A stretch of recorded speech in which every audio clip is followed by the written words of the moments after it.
स्वागत छ। आज हामी एउटा प्रश्नमा अलिक गहिरिएर कुरा गरौं जुन हाम्रो स्रोतको रूपमा आएको छ। प्रश्न छ, अहिलेको अवस्थामा नेपालबाट अमेरिका अध्ययन गर्न जानु कतिको उपयुक्त हुन्छ?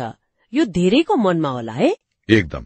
यो प्रश्न आफैमा निकै महत्वपूर्ण छ र हाम्रो स्रोत आज कुनै लेख वा रिपोर्ट होइन, यही प्रश्न नै हो।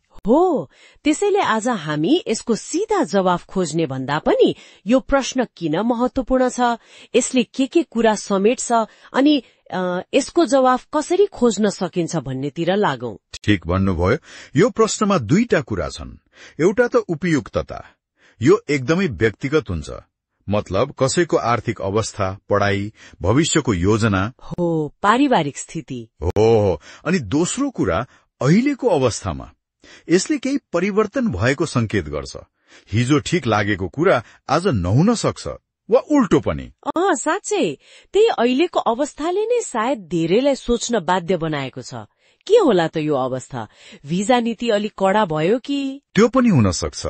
वा त्यो खर्च, पढाइ र बसाइको खर्च बढेर हो कि? त्यो त पक्कै हो। कि नेपालमै पनि अवसरहरू बढे जस्तो लागेर हो? स्रोतले त कारण भनेको छैन। तर प्रश्नले नै यो चिन्ता देखाउँछ। यी सबै कारण हुन सक्छन्। विद्यार्थीहरूले अनेक कुरा सुन्छन् नि।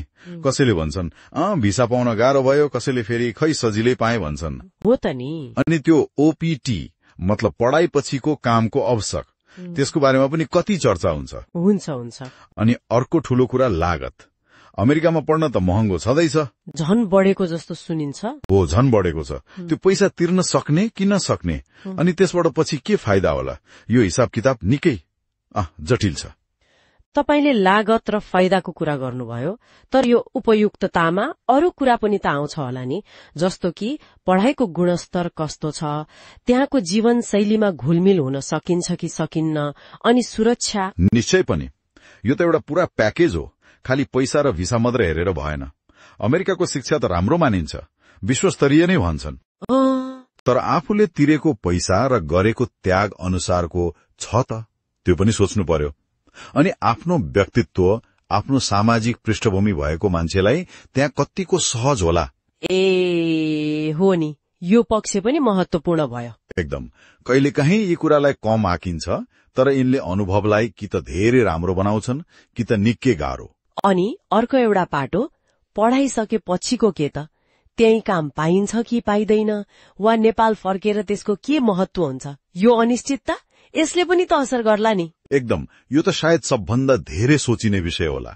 अमेरिकाको अर्थतन्त्र कस्तो छ, आफूले पढेको फिल्डमा जागिरको माग कस्तो छ, अनि त्यो काम गर्ने नियमहरू, ओपीटी, H1B जस्ता कुराहरू।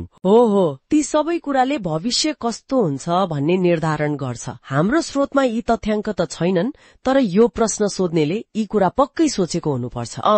अनि यी कुरा त फेरि परिवर्तन भइरहन्छन् नि, त्यसैले अहिलेको अवस्था भन्ने कुरा झन महत्वपूर्ण हुन्छ। त्यसो भए यो यस्तो गम्भीर प्रश्नसँग जुधिरहेकाहरूले के गर्ने त? कहाँबाट सुरु गर्ने होला? मेरो विचारमा सबभन्दा पहिले त आफूलाई प्रश्न पार्ने, मतलब आत्ममूल्याङ्कन। अमेरिका नै किन जाने, के पढ्ने, आफ्नो पढाइको स्तर कस्तो छ, पैसा कति लाग्छ, सकिन्छ कि सकिन्न, अनि भविष्यमा के गर्ने लक्ष्य छ।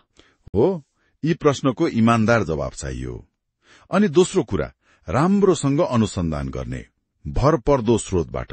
जस्तै आफूले जान चाहेको युनिभर्सिटीको फी कति छ, स्कलरशिप पाइन्छ कि पाइँदैन, भर्ना कसरी लिने, अनि आजकल भिजा पाउन कतिको सजिलो गाह्रो छ, यो कुरा सम्बन्धित निकाय वा राम्रो कन्सल्टेन्सीबाट बुझ्नु पर्यो। अनि पढ्ने विषयमा जागिरको अवस्था, बस्ने ठाउँ कस्तो छ, कति खर्च लाग्छ, सुरक्षा, यी सबै। यी सबै तथ्यमा आधारित जानकारी जुटाउनुपर्छ। यो त निकै ठूलो काम रहेछ। एउटा सानोतिनो रिसर्च प्रोजेक्ट नै जस्तो। हल्लाको भरमा वा अरूले जा भन्यो भन्दैमा हाम फाल्नु भएन। बिल्कुल। किनभने यो निर्णयले जीवनको महत्वपूर्ण समय अनि पैसा, धेरै कुराको लगानी मागेको हुन्छ। कसैले राम्रो छ वा नराम्रो छ भन्दैमा पछि लाग्नु त जोखिमपूर्ण भइहाल्यो नि। हो त।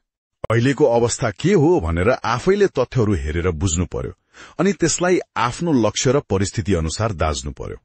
भनेपछि हाम्रो स्रोत यो प्रश्नले हामीलाई कुनै रेडिमेड जवाफ त दिएन। दिएन। तर यसले कति धेरै कुरा सोच्नुपर्छ भन्ने चाहिँ स्पष्ट देखायो। यो प्रश्न आफैमा एउटा शुरूआत हो गहिरो सोचाइ र अनुसन्धानको। एकदम सही। यसको जवाफ अरू कसैले दिन सक्दैन। हरेक व्यक्तिले आफै खोज्नुपर्छ। उपयुक्त के हो भन्ने कुरा त मान्छे पछि फरक हुन्छ। अनि समय अनुसार पनि बदलिन सक्छ। हो, समय र परिस्थिति अनुसार बदलिन सक्छ। महत्वपूर्ण कुरा के हो भने निर्णय गर्दा इमानदार हुनु पर्यो अनि यथार्थलाई स्वीकार्नु पर्यो।